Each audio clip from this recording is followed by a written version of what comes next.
It was in the early hours of September 1st, 1939, that the Second World War broke out. And in that catastrophe, aviation, by now 30 years old, was to become, sadly enough, the staunch ally of death.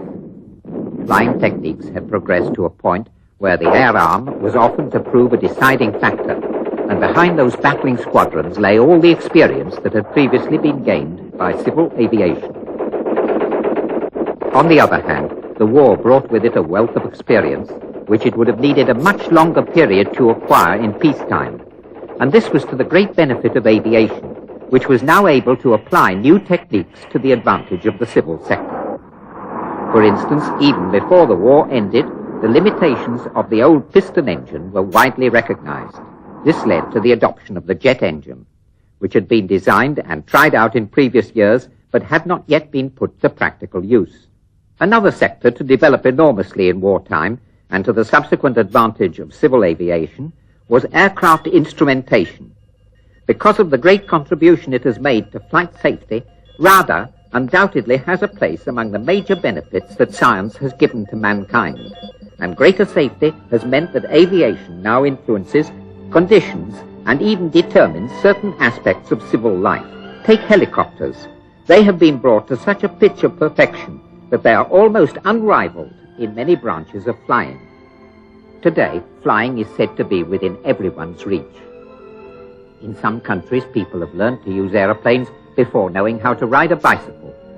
We fly for purposes of work, for pleasure, or just for the joy of being airborne.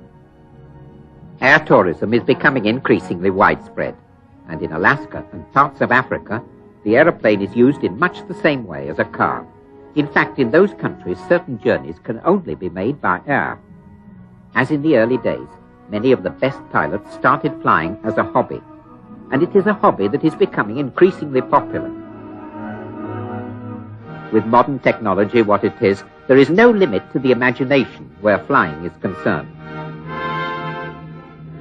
Having long since shed their propellers, airplanes with swept-back wings now look more and more like rockets, and it is here that the future of aviation lies.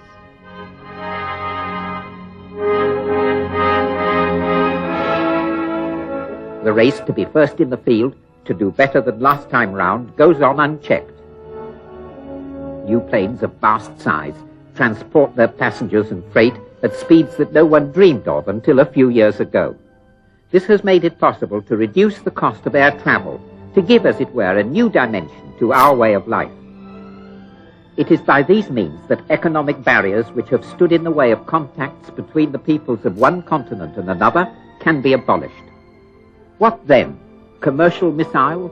Giant rockets taking hundreds of passengers to any part of the world in a matter of minutes?